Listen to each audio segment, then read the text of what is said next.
Welcome, everyone, to American Girls, the podcast. This is the show where we're rereading the American Girl series book by book, except here on Patreon, where we're doing whatever we want or whatever you want. And this time, we picked one we kind of bet on ourselves, not unlike Olympic champion, ambassador-elect, Michelle Kwan. Michelle Kwan, my story. My story. And, you know, we've really taken this on as our story, Allison. I'm Mary, I should say, before we continue. I'm not Michelle Kwan. I'm Allison. Wow. I mean, I did confuse you, but thank you for clarifying. I am excited. I am scared to get into figure skating because it goes so deep with me. It goes to a real place. You know, I know for you too. If you grew up in our age group, you really had exposure to some of the best skaters of all time. And I think what's real is that we all have these loyalties to different skaters from that era. So I just kind of want to put my cards on the table, have you put your cards on the table. Like, what is your memory of Michelle Kwan, of like growing up with figure skating? Like, what does this mean to you? So this book is from 1997.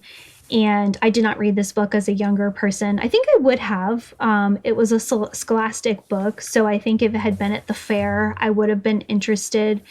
There is a photo of Kwan from this time where she is in this absolutely beautiful, like blue, like a very, very stunning blue, my favorite color, skating ensemble, and it's like one of her more kind of iconic skates. That is kind of my memory of Michelle Kwan, just being this absolutely artistic, talented, fantastic skater. She's about 6 to 7 years older than we are. Just always so impressed with her and her presence. And I remember there also being a lot about kind of, there was the Britney Spears element and there was the Michelle Kwan element. And it was like you wanted to be cool like Britney, but talented like Michelle. Meanwhile, I was walking a 25-minute mile in gym. Well, listen, I don't think a 25-minute mile is anything to sneeze at. Like, we all do things in our own time. And that was me running, supposedly. Okay, great. Running a 25-minute mile. Cool. All good. You know, perfect timing. I think the presidential fitness test is, you know, a form of emotional and physical torture and propaganda. So, I mean, you shouldn't have been doing that to begin with. But I mean, how thrilled would I have been if ice skating had been an option instead of the presidential fitness test? I don't think that would have actually made things more enjoyable for you, because I know that skating was an option for you one day a year in school as an outing. Yes. And, you know, I think you did call out sick that day. So Michelle Kwan was part of a campaign that I remember very well from our formative years called DARE, Drop Everything and Read. DARE was sort of pro-police propaganda. Drop Everything and Read featured really cool people holding books. There was like these different campaigns of our childhood. One was like very aggressively trying to get us to drink milk. I was just going to say. This was just getting us to read, which I loved. I went to a high school. I've mentioned this on the pod, I think, before, 2 years ago, and they still had Michelle Kwan's poster hanging up. And I said, good for you all. Good for you. They knew what was up. Let me just take you back in time, Allison. I want to take you to 1994. And, you know, young me, like I'm 8 years old at that point. I'm like hitting American Girl at this moment. And I'm also living through arguably one of the greatest eras of American figure skating. We have Tanya Harding, which before things went sideways, she was considered a very athletic skater.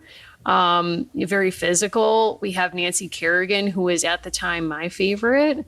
And I thought she was so like fashionable. She was the first figure skater to wear Vera Wang in a competition. And then you had Michelle Kwan, who was like basically 15 years old or like something ridiculous when she first appeared on the national scene. And, like amongst skaters of her era, and, Christy Yamaguchi was in the mix too, constantly like above the rest, but also zero drama. So it's kind of like unfortunate that it's sort of like a well-behaved women rarely make history situation with her. She wasn't involved in any of the drama of her era. But Michelle Kwan was like, came on the scene and was known initially as a young, like someone who was younger than the rest. But then as everyone caught up to her and like the Tara Lipinski of it all and Sarah Hughes, she was considered like a very artistic skater. Like she had a lot of emotion when she skated. And that's sort of my prevailing memory of her, and her bursting into tears when she came off the ice after her free skate in Nagano. Oh, I don't remember that. I know that it's quite a notable thing. So this book that we chose to read, it's interesting because I had to keep checking the front cover of it over and over. This book came out in 1997, but features a startling amount of content from 1997, which that is correct. As people trying to write a book, I'm very convinced that Michelle Kwan wrote this with her co-author, or her co-author shepherded this through in approximately 3 weeks. Here's how I believe this book was written. I believe in my spirit that Michelle Kwan would periodically pick up a landline, call an answering machine, and just be like, off the dome thoughts. Here's my memory of 1995 U.S. Nationals. I mean, this book is conversational to a point that I believe it's roughly just transcripts of things that Michelle Kwan said. It's loosely based off of her drop everything and read interviews. No, I don't know that. The author who wrote this book, I kept trying to figure out what is the connection between these people, has never really written anything that seems similar to this on the record, which leads me to believe that she has been a ghostwriter, and no one felt comfortable passing this off as a ghostwriting situation. She is best known now for writing about coming to understand herself as an autistic person as an adult. Like, that is what she is best known for. She writes about herself as being a successful journalist, mother to 4 children, all these different projects she's done. This does not fit with what her public CV looks like, which makes me think that she typically doesn't get a line credit. Yeah, that's interesting. I mean, look, ghostwriter is one of my, potentially career sidelines. Like, I'm open. If you're out there and you're a celebrity and you have like some hot dish, like you have some real hot gossip in your, in your backstory, and you want to put some stuff out there, but you want some help framing it, like how great would it be to be the person where they're like, I'm going to tell you everything, and then you tell me, or like you work out with my agent and my publicist what I should actually release publicly. Because it's sort of, sorry, like, who cares, right? Sometimes you would think, who cares? I think it matters a ton because there is no way that a 17-year-old wrote this book. I agree. I do think it's curated in a way to sound like a 17-year-old.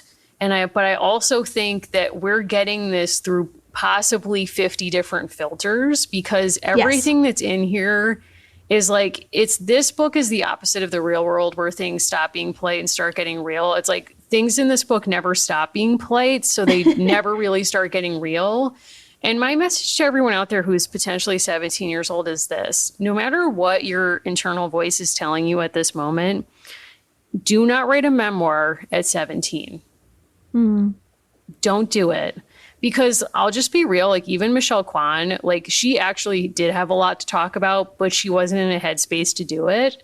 And she didn't have like the self-possession. This is a person who goes on to fire the coach that we hear about for most of this book. And we'll get into that. But I mean, she hadn't done that yet. She hadn't like claimed her Michelle Kwan-ness or her power. So she was still like, this feels like a very PR situation. Yeah, if you have the cover of the version that we have, and there are a bunch of different versions of this book, mine has a like silver medal on the front, and it says 1998 Olympic figure skating medalist. The book sort of opens with Michelle reeling from a very recent event that happens not long before publication of a very dramatic fall. And this is sort of used as a setup to explain that Michelle does not really skate with just her heart or her body. It's not just physical for her, mind and her body, but that it's all about her heart. That's like the thing that we learn over and over again. And it's not that I don't think that Michelle Kwan is a capable writer, because we know that she is from all these different things. This is definitely a book written by adults in the same way that the mom on Mean Girls is like, I'm a cool mom trying to share a perspective of a young person through, as you're saying, the filter and lens of being an adult. And it's definitely like heavy with adult lessons. Yeah. And I think what's interesting is that I actually am interested in a 17-year-old's memoir if it was actually written by a 17-year-old, because, you're 17 years old, your brain hasn't fully developed yet. I'm guessing that you're willing to just put some stuff out there, because when you're 17, you sort of feel more invincible than maybe you would later, when you perhaps also learn the professional benefit of some reserve or maturity. So it's like, I'm sorry, but when we get into the conversations about some of the pitfalls or things that had nothing to do with her that actually ended up punishing her, like the Tanya Harding of it all. And then later the book, spoiler alert, ends with her Olympic silver medal, where she comes in controversially to me, second place to Tara Lipinski. And yes. She's basically like, Tara was a great skater. And it's like, I'm sorry, but nobody in the world, nobody on planet Earth is like this person who robbed me of my gold, which is how I think she would have seen it at 17. That's how I see it now. I don't think she'd be like, Tara was a great skater. I think she would have been like, who? Like, Mariah Carey has the gravitas to not refer to by J-Lo by her name and refers to her as a Capitol record recording artist who I don't know. And that's iconic to me. That's what, if I was Michelle Kwan, I would be bringing that level energy to these conversations about her professional rivals. This definitely got pitched to her parents and her management team as, this is a book about how Michelle is a role model, and the fact that even at her sort of, quote, worst moment, where she very publicly falls, quite literally, how she learns to get back up. I'm not gonna lie, I found it very inspirational. I did actually find myself like really cheering for her and rooting for her. I am also using this book as evidence that Michelle is a Molly, because there is a very early chapter where we learn that Michelle's family, due to financial constraints, was not going to have a Christmas tree, and that Michelle Kwan found that so unacceptable. She forced herself to win a contest, like a very laborious contest, to get her family a Christmas tree, which is a Molly McIntyre move. It's entirely a Molly McIntyre move. And I also appreciated that throughout this book, we get the repetition of their family motto, which is work hard, be yourself, and have fun. And she repeatedly says, that's all my parents have ever asked of my sister, my brother, and I. And there's a point in the book where she's like, listen, if you think my life isn't about having fun, like, we've never met. Like, I'm here to work hard and everything else, but I like to have a good time. And I also feel like that's big time Molly energy. There's also just a lot of parts of this book where you can see an adult kind of stepping in and kind of making sense of what someone is saying. We learned that Michelle's parents actually did not grow up in the United States, that they immigrated to the United States, and that their lives were very different from Michelle's. And we learn kind of through, like, I'm putting this in air quotes, like her sort of reflecting, life in China still seems so far away from my life and so different. Where did my competitive spirit come from? Like, I know that an adult was like, you have to find a way to bring up your family's history, and we're going to do it with you as the hook. But really, there's no connection. No, and she even says, like, I got to meet my mom's mom in China. And I remember she hugged me, but that's basically the only memory I've had of her. But I'm glad that I remember her hugging me before she died. And she's like, anyway, back in California. And it is kind of like a young person's understanding of like the bigger frame of their story, or like how their story might matter to other people outside of their experience. And I think that that's also really telling where, as you say, like somebody, an adult must have said, like, you need to bring in your heritage here and explain that your parents are immigrants and their struggles. But there's no conversation with her about race ever in this book, whether it's as a young person, like, did she notice or when did she become aware that, like, in a society that still centers white supremacy, that, like, she was not read as white? And, like, or in competition, was that ever an issue? And, like, when we're living through the Winter Olympics now, and the gold medalist, when Nathan Chen when he won the gold medal and they played some kind of like pre-scripted or taped package, he name checked Kristi Yamaguchi as a person that was a hero to him because of she offered representation for him. And it's interesting that for Michelle Kwan, who Kristi Yamaguchi, yes, was like contemporaneous with her, but older enough that, maybe that would have meant something to her. She doesn't come up at all. And there's no talk about discrimination or anything of the kind. And that's kind of interesting. Like, you have to wonder, was that her choice, or was that sort of like the adult writing this book with her? I don't know. Yeah, there was an article that came out just a few days ago. The Wall Street Journal, the New York Times have all been writing about why certain communities within the United States are more heavily represented in different sports, right? But they don't write about that in terms of whiteness. There was a sort of offensive headline that signaled that Asian Americans were overrepresented in figure skating, and people rightfully called that out. There's a precedent that years ago, during Michelle Kwan's kind of peak, there was a comparison of her and a, quote, American figure skater, with the implication being that Kwan was not herself an American. And that was taken down quickly, but it was sort of like the damage was already done. The most recent article I saw people responding to was called the Asian American Pipeline in Figure Skating. And they talk about how Michelle Kwan's family actually created a lot more opportunities directly for people.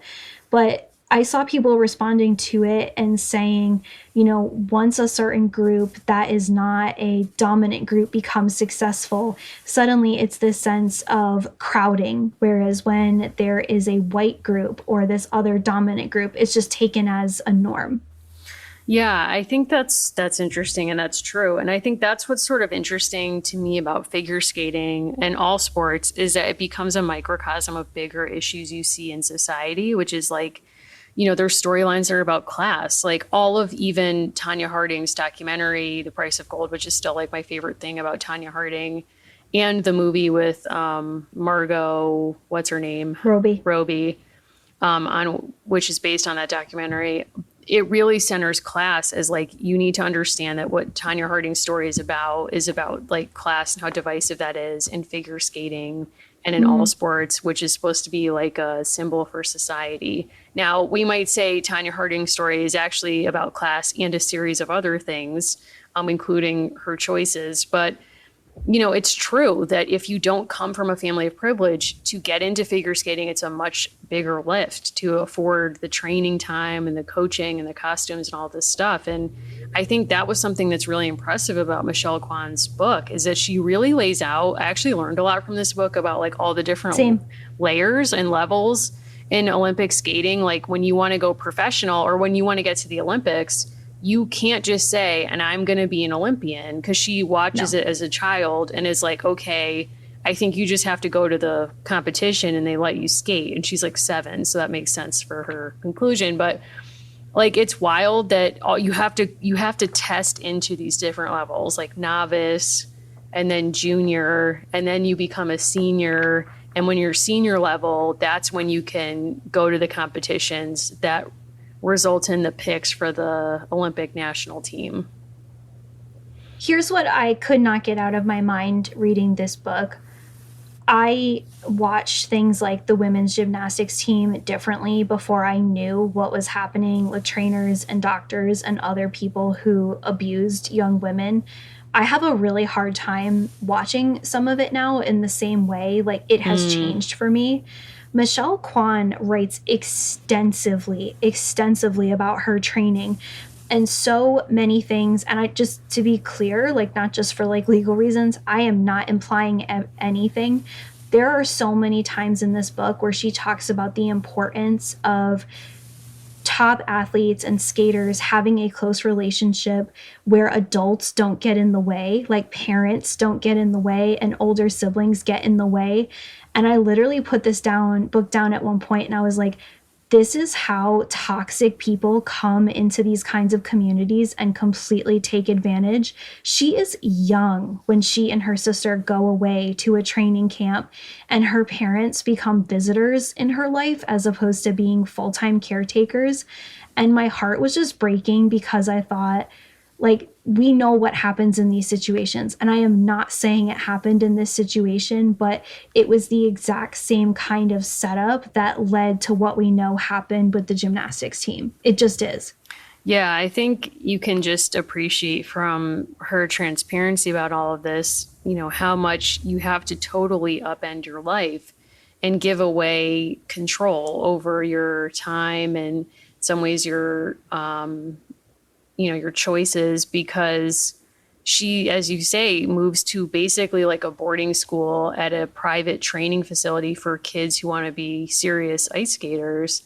And I think her dad is living with them. Like, he's there, but he's going to work during the day. So like you're saying, she and Karen are alone with these adults who they don't know. And, she's alone with her coach a lot. And, like you say, I don't like, there's no sense that anything untoward happened, but there's a real feeling about like, wow, she really has to become her own caretaker at like 12 years old, or like, her parents have signed on for this being Karen, for being their dream, both of them at that point, and they're upending their family life. And you just appreciate like, wow, the parents have sacrificed a lot here and they've sacrificed a lot. And it's like, they're very disconnected, it seems, from the time that she's 12 until, I think when she starts touring at the international level when she's like 15 and her mom goes with her and she's like, oh, it was so cool to like spend time with my mom. Yeah.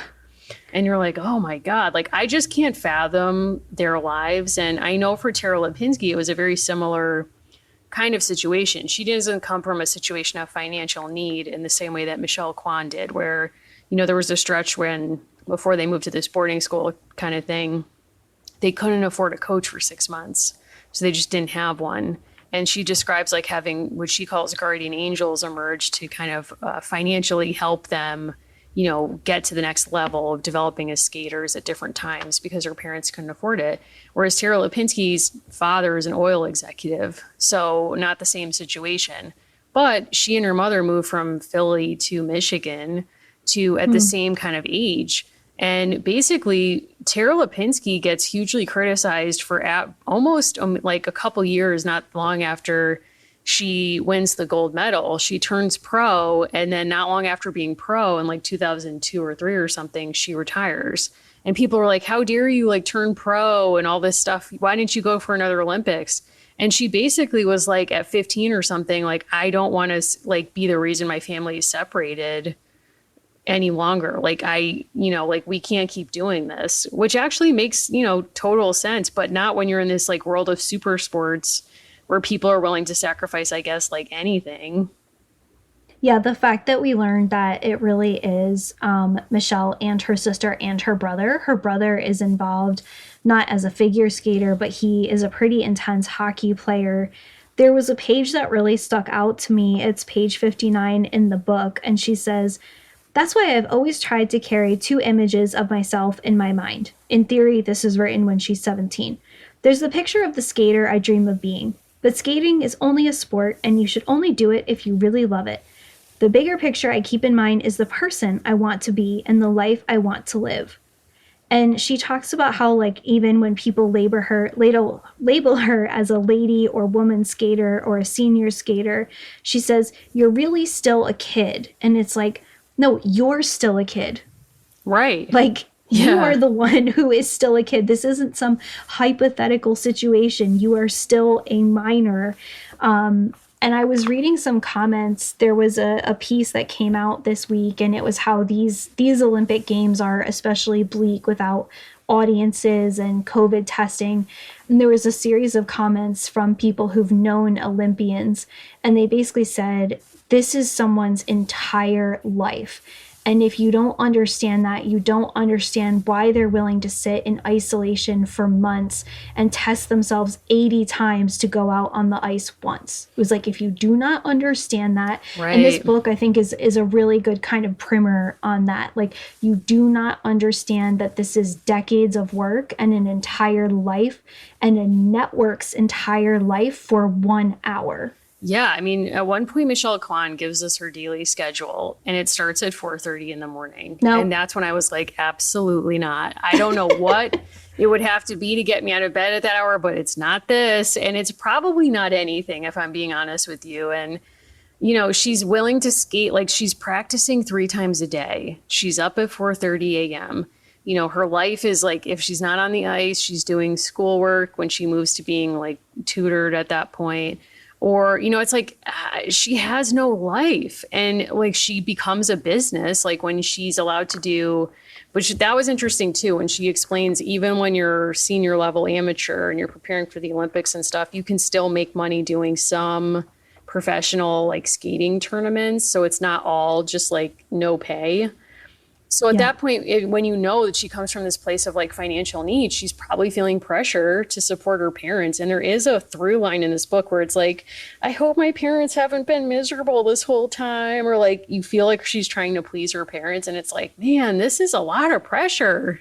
Yeah. There's also her kind of like thinking out loud. There's a part where she explains that she's a diarist and she's a writer. And like her diary sometimes pops up on the kitchen table. And I'm like, it didn't pop up. Your parents are reading your diary, but oh my God, that's for another time. And she talks about her mother gave her a ring to put on her wedding finger. Sometimes people actually ask me if I'm engaged. Aren't I too young to be engaged? And it's making me think about, like, there are very young people who are very famous at quite an early stage of their life, and they grow up so fast because they have to. And the things that she's done sets her outside of all of her peers. And I think it's really not surprising. Like, as we record this, she has a 1-month-old. I think it is not surprising at all that her private life now is completely private. Yeah, I think that that's a really fascinating turn. And I will say that like I've heard from some people about what she's like in real life, because I'm obsessed with like getting any intel on my childhood skating heroes that I can. And I've gotten intel on Nancy Kerrigan, which is like not positive. But Michelle Kwan, people were like, she's genuinely so cool. Like, yeah, she's a really normal, kind person, and she's really cool. And I think part of the reason that that's the case is because she made a really hard pivot when she retired to be, as much as she could, a private person. And I think that that's the smartest thing that you can possibly do. And I know they're not in the same universe, but I actually did think about Macaulay Culkin when I got to that part you just said about, she's basically like, he, like, I don't date. My mom always like says like, you can date when you're grown up. And I'm like, well, I mean, look, I wasn't really dating at 17. That's mainly because no one was interested. But theoretically, people do date at 17 in high school, and it's not strange. But the way she introduces her dating at 17 is like, can you imagine like how crazy that would be if I dated? And it's like, yeah, you're a teenager. That happens. But it's sort of like she's in arrested development. Like, she has to be an adult and aged past her years in some ways, and she's not really allowed to be a kid in other ways. And Macaulay Culkin, to your point about like when she's like, yeah, can you imagine people thinking I would get married this young? Like, he did get married really young. Yeah. And I think it was for a similar reason of like, he probably was like, yeah, people are saying I'm 17, but I feel like I'm ... like, you know, who knows what, like much older. I think that's why there are parts of this book where, when I kind of imagine the dialogue happening between her and the co-author saying like, what are things that you love to do? And there's like a kind of like interesting amount of references to her loving stuffed animals. And I think this book is being thrown out into the world as if it's written by a 17-year-old for a 12-year-old, right? As a kind of exemplar type thing. I also like, I'm still into stuffed animals. Like, I still love my stuffed animals. Sure. I think that there were details about her that are sprinkled in to keep her sort of relatable. She's afraid of sharks. She has really vivid dreams. She has a favorite necklace. But to your earlier point, a lot of it is about kind of presenting her as an all-American girl who has this like very distant immigrant past, but no relationship with race or ethnicity in any way that sets her apart. It's like, oh, no, no, no. Like Michelle loves to go shopping at the mall, and you could totally relate to this. She loves to eat her father's Chinese food. But there's like the passing references to this necklace that she wears, which is deeply, deeply meaningful to her as a kind of cultural icon. But we really don't actually learn that much about it. Yeah, I mean, there's no real like day-to-day reference to how being of Chinese descent might shape kind of the meals that her family share together or the rituals of their year, like holidays they celebrate, or any kind of family custom that might make them seem like not any family USA. And I think that that's purposeful. There's also no talk about religion, and I don't know if she was raised in a religion or not, but I found that interesting, that really there's no conversation about her home culture at all.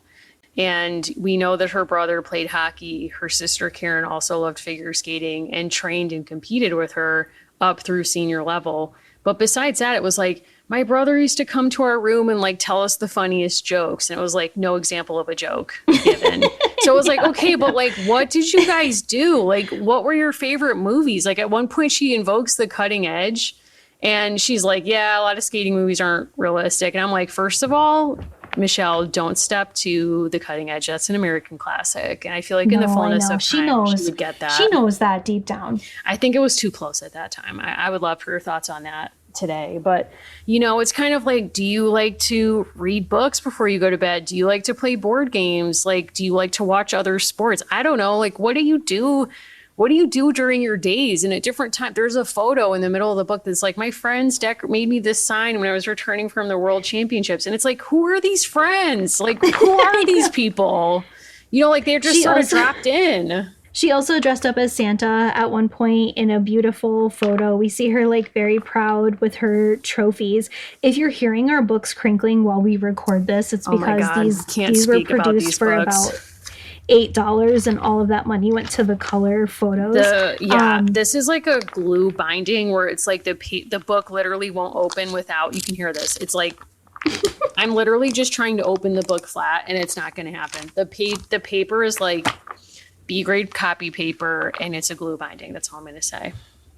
So something else that this made me think of, aside from the binding discussion. So for some reason, I'm on single mom TikTok. I'm not a single mom if this is your first episode. I don't have any children to date. So I am always watching content about discussions between parents and particularly between mothers about how much of their children they put on social media. And I think even in the past 3 years, the world has changed so much. Like Michelle Kwan chose to keep her entire pregnancy a secret and to be like, I have a child now. I love That's the information that you are getting from me. I'm not providing more detail at this time. And I follow people or I see people who will post 10 videos a day of their children. And there's kind of a growing backlash against some of this content creation with people saying things like, don't you know that the Olsen twins like really resent the fact that they had fame they didn't choose? I think an athlete is so fascinating because if she were up and coming now, she would have to be on social media to have a kind of presence that she had. And we would have access, whether it was real or not, to so much more of her life. And I don't think you'd sell this book. I don't think so either. Like, I'm trying to think about a comparable figure skater memoir or even athlete memoir of recent years that offered something different than Rapinoe, but she's an adult. Right. Yeah. Yes. See, I would buy if she has written books since this. She has done a lot, and like you can hire her as a speaker to talk about diplomacy or leadership or different kinds of things. if she wrote a book about her entire life in 10 years, I would be one of the first people to read it because I am dying to know what this period of her life looks like from the prism of having gone on to be such an actually important and interesting leader in the diplomacy field. Yeah, I mean, that's what's kind of interesting about her second act, so to speak, is she goes to, I think, the University of Denver for Mm-hmm. her undergrad and then Tufts for a master's in international studies, I think. And it's really interesting to see that she's like a goodwill ambassador first for the United States government. And she's worked on a bunch of presidential campaigns and political campaigns. And she's done a lot of really interesting, like it's interesting to see like what her post-Olympic career has looked like versus Tara Lipinski. And I just want to say, like, I know I keep comparing them. I am conscious of the fact that the rivalry between them was largely created by the media in a toxic, misogynist impulse. Like, I get it. I don't want to play into that. And I'm just saying, like, compare Michelle Kwan to any figure skater in their post-skating life, and it looks really different. Most skaters, when they're done, or athletes, it's like they end up doing something that's in the vein of the sport that made them famous, whether it's like coaching, like Adam Rippon is at this Olympics as a coach of one of the women skaters, and or like being a professional skater in some of these tours. Like, she has completely left that behind. Yeah. Yeah, and you can really see the pivot in 2005. So she has, I believe, like no more significant competitions or anything past then. That's also when her family, the Kwans, are opening up a kind of training center. So at the age of literally 25, she's saying, okay, I'm done. I'm passing the baton to a new generation. It is also really interesting to me that she studies where she does because Condoleezza Rice has a lot of connections to Denver. And it's specifically name drop that under her role as Secretary of State, she is the one that names Kwan a public diplomacy ambassador. Part of why I would love to read her memoir, and maybe it needs to be more than 10 years, there are very few things as coincidences or like fate or just kind of, well, I'm going to decide that I'm going to do this now. If we learn someday that Kwan is actually doing like intelligence work, that would not shock me. Wow. Come on. I believe, wow. Okay. Wow. I mean, wow.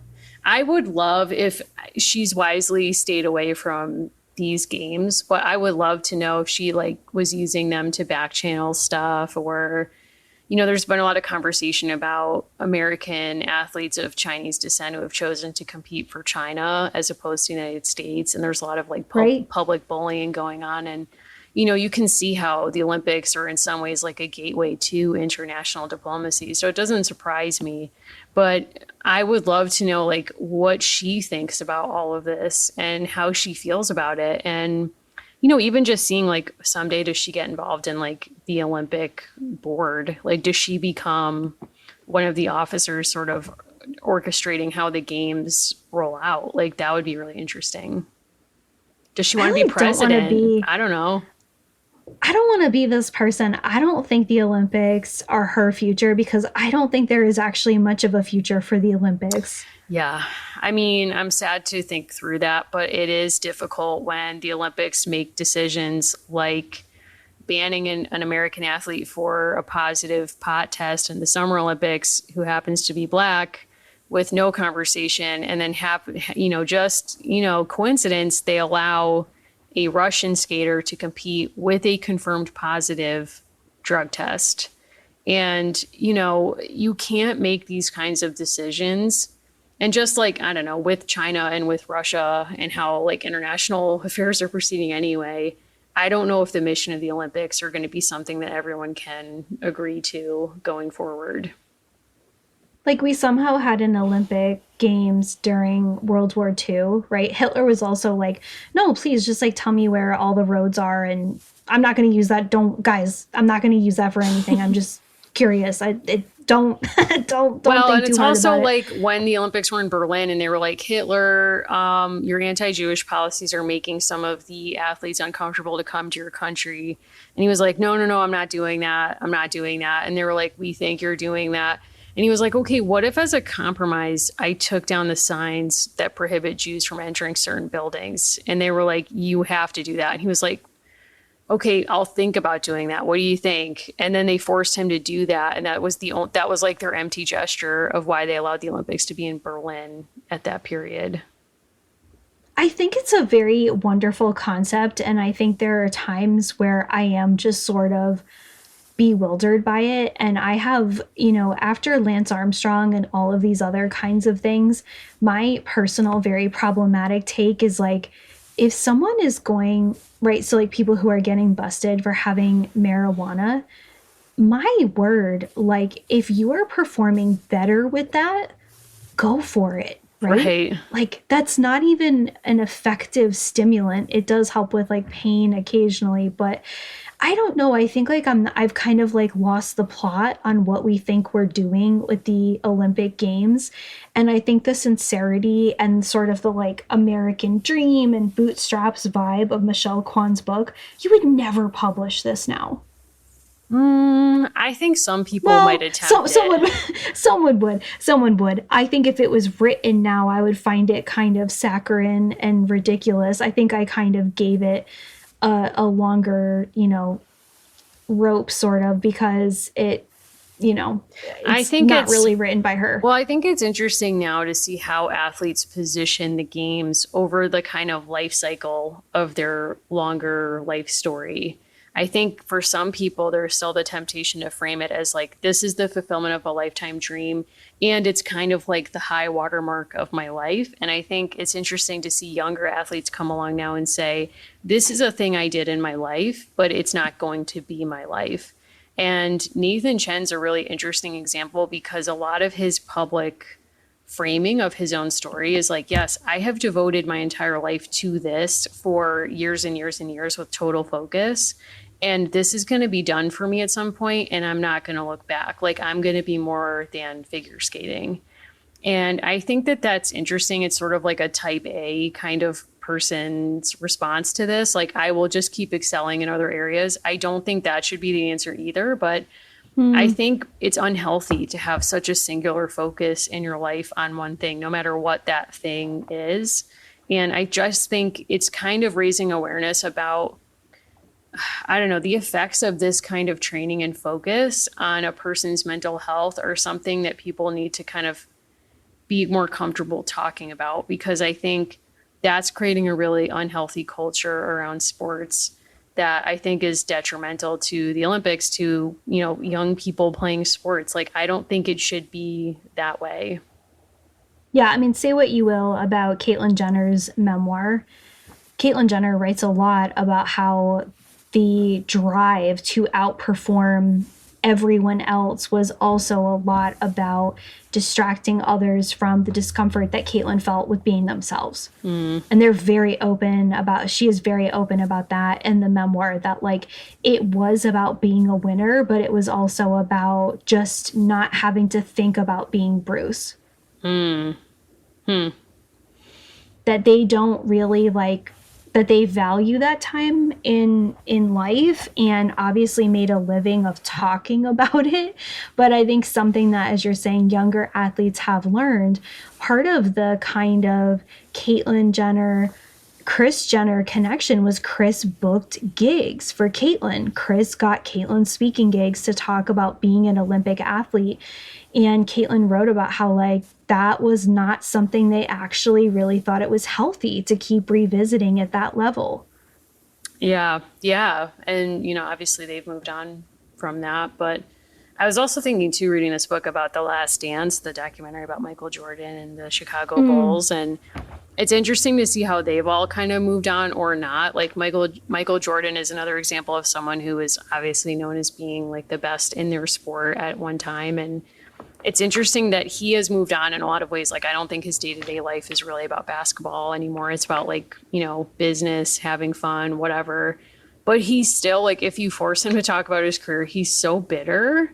And he has such like a sour attitude towards his former rivals. And if you've read his Hall of Fame induction ceremony speech, rather than being grateful, he like goes after his high school basketball coach for cutting him from JV. And you're like, can we maybe move on from this? Because you obviously went on to like do fine in basketball. So I think there's just something where it's like, what happens to people? Like it does seem to break their brain. Like when you focus on something for with such a singular focus, can you step away from it? And I don't know. I don't really know. I mean, it's interesting to think about, but I do think that something that's kind of fun about her book is that she does, even though it feels like forced fun at different times, she does kind of try to bring into the conversation like, well, I am doing this because it's fun, or like I keep checking in with myself to see if I'm still enjoying this, because that's, you know, like my dad's telling me that's the most important thing. Yeah, and she has a kind of extended scene where it's like her thinking about this idea that she has this kind of competition with Tara. And she says, all skaters know that you have to be strong if you want to be a champion. I, for one, had to compete with myself before I could even think about Tara. And I think something that is good modeling in this book is like whether it's really her thought process or not, there's perspective here. She writes, with all this support, how could I lose? Like she understands who's actually important in her life, who kind of gives her big guidance. There is also a scene where she like defies important advisors in her life and takes this challenging test before she's supposed to rise to another level. And they're obviously pretty upset with her. And she's like, well, you know, I do kind of appreciate they don't chalk it up to age. She was like, this is who I am. Like when I know I'm capable, I go for it. That was a lot of energy. Like her coach, Frank, they get in. She was like, sometimes we scream at each other. Sometimes I'm crying. Sometimes I disagree with him and I do whatever I want. Like she takes her senior qualifying test after she does pretty well in junior nationals. And he's like, yeah, cool. Next year you could do really well because once the judges get to know you, then they're going to give you higher scores and you'll have more time to develop. And she's like, I hear what you're saying and I'm going to wait for you to go on a trip. And then I'm going to take the senior level qualifying test without telling you first. And then he comes back and he's like, girl, what the hell were you doing? And she's like, YOLO, sometimes I got to do me. And I'm like, I love that this is in the book because she's kind of like, though I'm, 16, 15, whatever at that time, she was like, I trusted myself and I bet on myself and I ended up doing something that felt like it was the right thing for me. And it's sort of like the impulsiveness of being a teen, but it's also like, I don't know. I just feel like she has a canniness to her that's sort of like, yeah, I'm going to try this thing, even if I'm not fully ready to do it yet, or I'm going to like try this jump that I don't know if I can land. And I don't know. There's something about it where I was like, I like your moxie, Michelle Kwan. I loved reading this book, and I will say I kept myself from going on her Wikipedia the entire time I was reading it because obviously the big goal that she wants to hit is getting a gold medal. I kept thinking, does she ever get a gold Olympic medal? And she doesn't, sadly. She does not. And I knew that going in because, like I said, my prevailing memory of her is that when she's in Nagano, she comes off the ice after her free skate. And we don't need to get into the specifics, but this is a person who has been on a journey. She literally just came off the ice and watched Nancy Kerrigan walk behind a curtain and get clubbed by a pipe by Tanya Harding's accomplice. Like, she's there, and she then goes on to skate and does really well, and she comes in third. She should have gone to the Olympics or been invited to, but her space is given to Nancy Kerrigan. Like, she's come so close so many times. We've been with her. Then we're at Nagano, and she's gone on this journey of not being able to land certain jumps because of the boot not being correct or whatever. Meanwhile, the scoring system has changed, and she skates a clean program. And people are like, literally, if you watch the tape, it's so heartbreaking because you hear Scott Hamilton say, and here's Michelle Kwan skating right before she's about to be a gold medalist. And I watched it knowing she doesn't win, and I'm like, no. And she skates, and you can just see the joy in her face skating, where she's like, wow, you can tell she's enjoying it. She is really emotional as a skater. And she comes off the ice, and Frank is there, and she just bursts into tears when she hugs him. And he's like, you did good. Like, classic, like, coach, like, not emoting back. He's like, you did good. And meanwhile, she's sobbing because must be like a lot of pent up emotion or whatever. And then basically she describes being backstage with her mom and hearing every skater's music and people clapping. And Tara Lipinski was like second from last. And Tara Lipinski, because she did more technically difficult jumps or things that were scored more technically difficult, ends up winning. But in my mind, and I'm not like, Tara Lipinski is a great skater. I'm just saying, I believe, because we've been on the journey with Michelle, that she also deserved to win gold. That's the hard thing. It's like once you're at that elite level, it's like everyone is amazingly talented. And I think part of what's really hard is this is not a completely objective thing. Oh my God, no. I mean, yeah, if there is nothing in this world that is less objective than figure skating judging.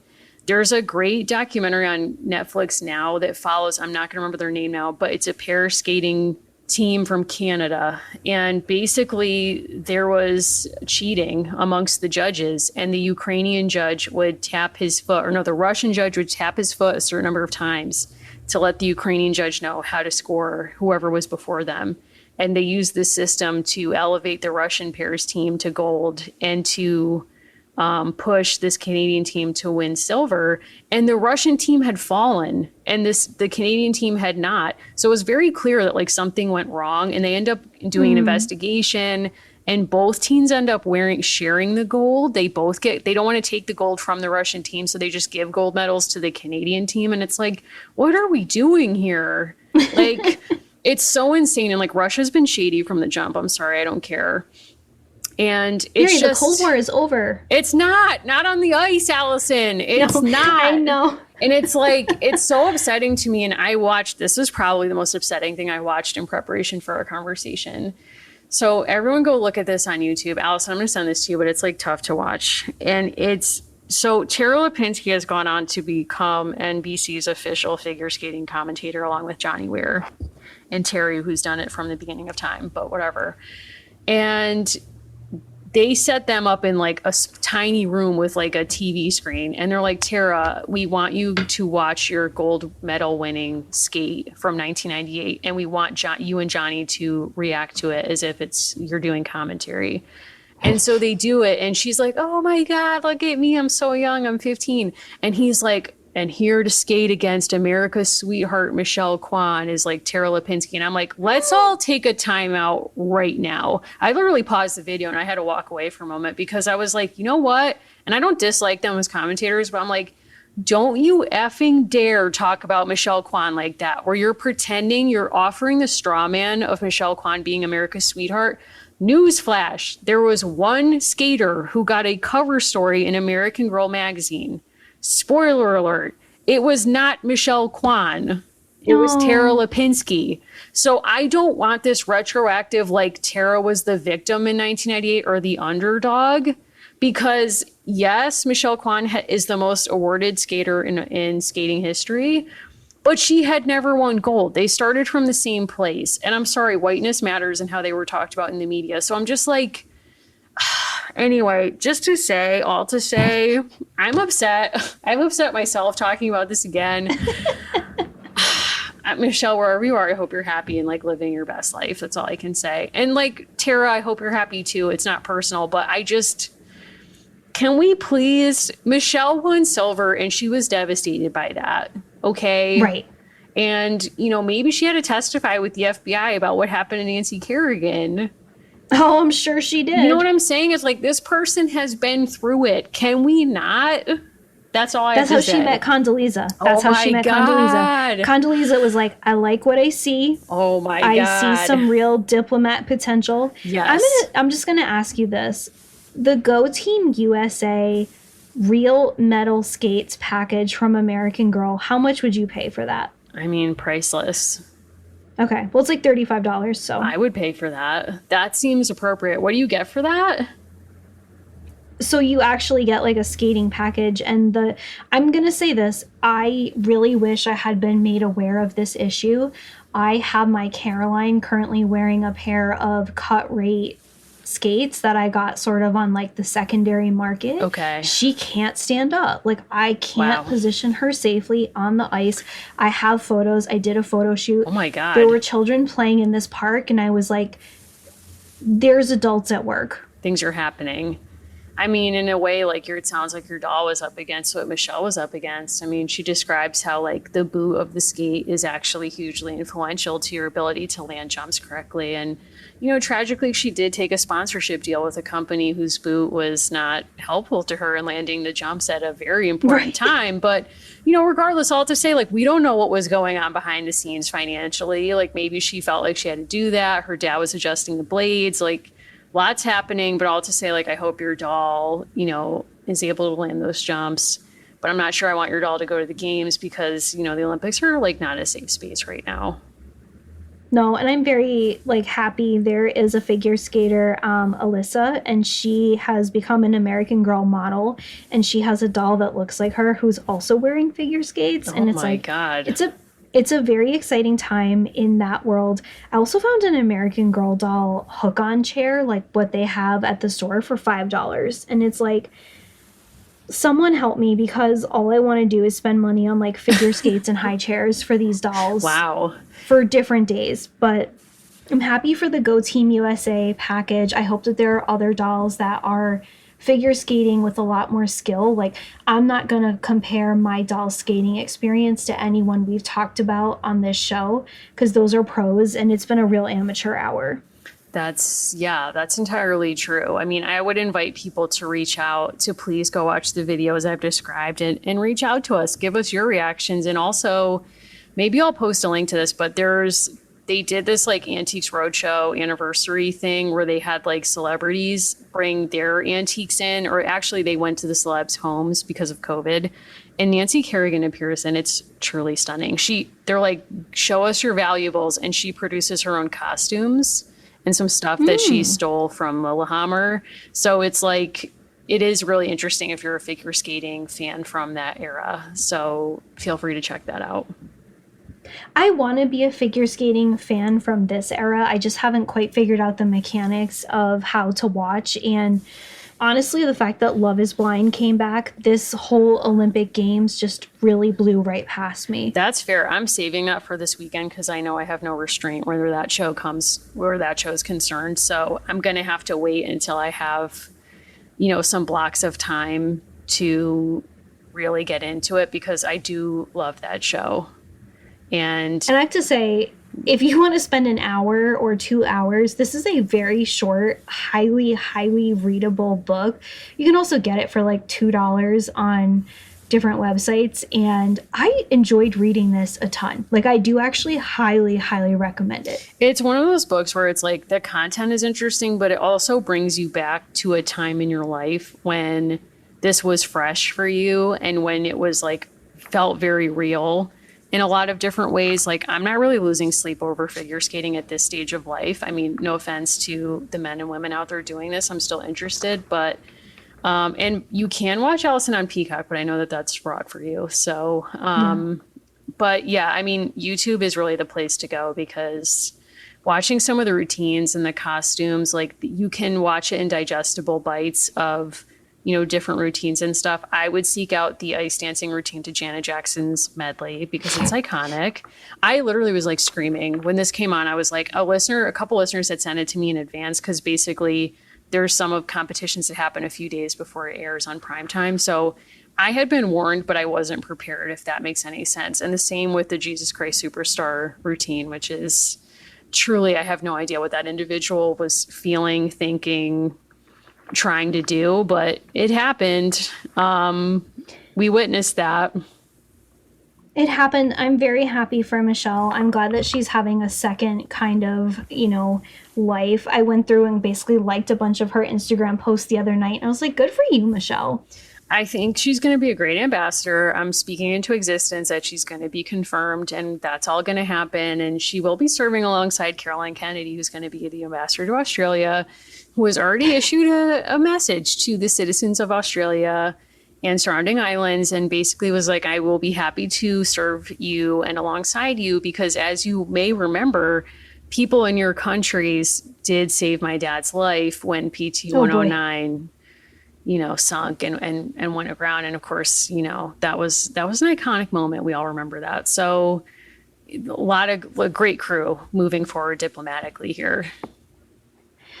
Speaking of diplomacy, we have decided that for Women's History Month, we are going to go back to a very different period in time, which we will call the Middle Ages for the purpose of this podcast. We are going to read a Karen Cushman book called The Midwife's Apprentice. I'm scared, but I'm so excited. Me too. There was a time in my life when I thought I would be a medievalist, and, I feel like that's going to be all come back for me reading this. Yeah, I'm pretty excited about it. And we love when you all give us recommendations for things that are kind of like fun or different. Like this felt right because it's the month of the Olympics. We love your suggestions, so keep them coming for watch alongs, for all different kinds of things. And I'm glad that we were able to revisit Michelle before she was Ambassador Kwan. It's like when you meet someone before like a big change in their life, and then we can say like, we remembered when we remembered your, Act One period. So can't wait to the next time we do a Michelle Kwan centered episode of this show. I'm sure there's going to be another one first in the series. And just to say like, thanks everyone who's part of this community and part of the Discord community. And if you haven't joined that, please check it out. And we have posted instructions on how to do that. I know for people who aren't tech savvy, it can feel intimidating, but it is doable, and it's worth it because there's such wonderful people on there who are even like organizing their own hangouts and their own projects. And I totally missed, there was like a Galentine's mail exchange, and I totally missed that, but I will be doing that next year. So thank you to listeners who organized that and took part in it. This is such a fun community, just even for us to be a part of. Absolutely. Yeah, we appreciate all the work that you all do to keep it really not just civil, which is a pretty low bar, but to keep it entertaining, fun, courteous, and all the other many, many things that it is. You inspired me to take my mini out this weekend, my mini Molly's. So appreciate all that you do. And we really, really love to just kind of read and follow along.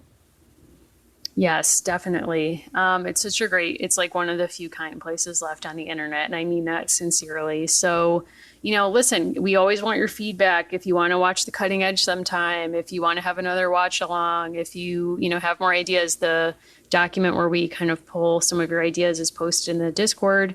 So please get in touch there. And Allison, if somebody wants to talk to you about your minis or your skating photo shoot kind of process, where might they get in touch? Yeah, feel free to message me directly on the Discord or to reach out to me on Instagram and Twitter, where I am at Allison Horrocks. What about you, Mary? You can find me for talk about Nancy Kerrigan. If you have real life knowledge of any figure skating celebs that you want to share with me in a confidential space, please reach out on Instagram at Mimi Mahoney or Twitter at Mary Mahoney 123. Awesome. Thanks. Well, thanks, everyone. We will see you next month. And thanks again for supporting this great community.